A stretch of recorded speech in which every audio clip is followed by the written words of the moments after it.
As a writer হিসেবে পেয়েছি।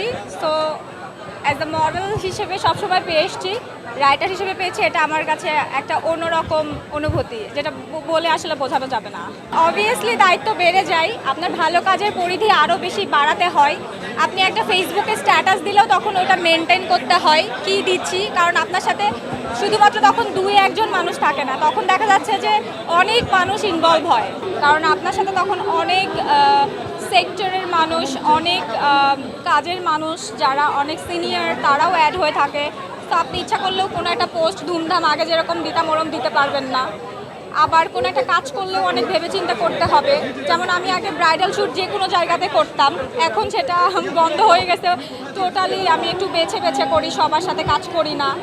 বা যদি কখনো ফিল্মেও এরকম কোনো চিন্তাভাবনা আসে, আমার স্টার্টিংটা আমি অবশ্যই ভাববো যে আমি কার মাধ্যমে স্টার্টিং করব বা কিভাবে আমার কাজটা শুরু হবে। এই সমস্ত চিন্তা তো অবশ্যই আসে। যেমন রুহি দিলরুবা কোথায়, এই বইটা যখন আমার পাবলিশ হয় এত বেশি আপনারা ছিলেন আমার পাশে। সো সেকেন্ড বই যখন অগ্নিকন্যা 3 তারিখে উন্মোচন হবে, সবাইকে ইনভাইট করলাম, সবাই যাবেন। সো 3 তারিখে যখন উন্মোচন হবে আমার এখন থেকে অনেক ভয় কাজ করছে যে ওটা আসলে আমার পাঠক কিভাবে নেবে। না না, একজন লেখক আবার ওরকম চিন্তা করে না। লেখকের ভাবনা যখন আসে বইটা তখনই লিখে ফেলতে পারে। আমার আগের বইটা আমি 2 বছর ধরে লিখেছি, এটা আমি 3 মাসে লিখে ফেলতে পেরেছি। সো এটার জন্য আমার একটু কষ্ট করতে হয়েছে, যেরকম আমার ঘোড়া চালাতে হয়েছে, প্র্যাকটিস করতে হয়েছে, বিভিন্ন জাতের ঘোড়ার সাথে বন্ধুত্ব করতে হয়েছে, তাদের ব্যাপার জানতে হয়েছে, বিভিন্ন সাধারণ মানুষ যারা তাদের সাথে আমি মিশেছি, তাদের প্রতিবন্ধকতাগুলো কেন তারা আগাতে পারছে না, এই সমস্ত ব্যাপারগুলো আমার জানতে হয়েছে। তাদের সাথে আমার পান্তা খেতে হয়েছে, সবথেকে বড় কথা, লবণ দিয়ে।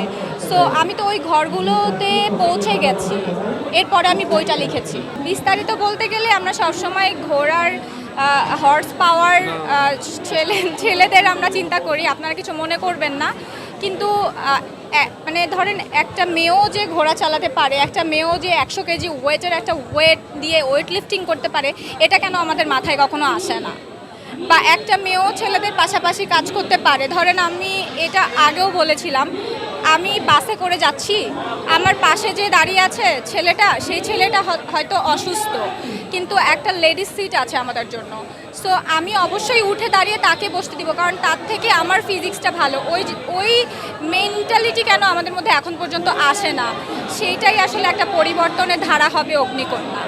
পরিবর্তন চাই আসলে।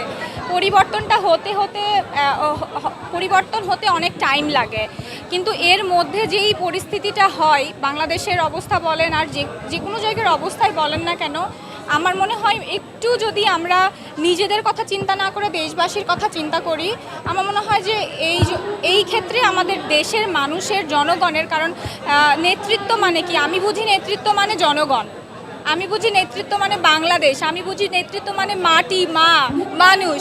তো আমি ওই জন্য আর কি আপনাদের কথাই বলেছিলাম যে আমার নেক্সট, আপনি বলেছিলেন যে অনেক বছর পরে যদি আপনাকে প্রশ্ন করা হয়, আমার মনে আছে প্রশ্নটা, তাহলে আপনি কি হবে, তখন আমি বলেছিলাম আমি প্রধানমন্ত্রী হব।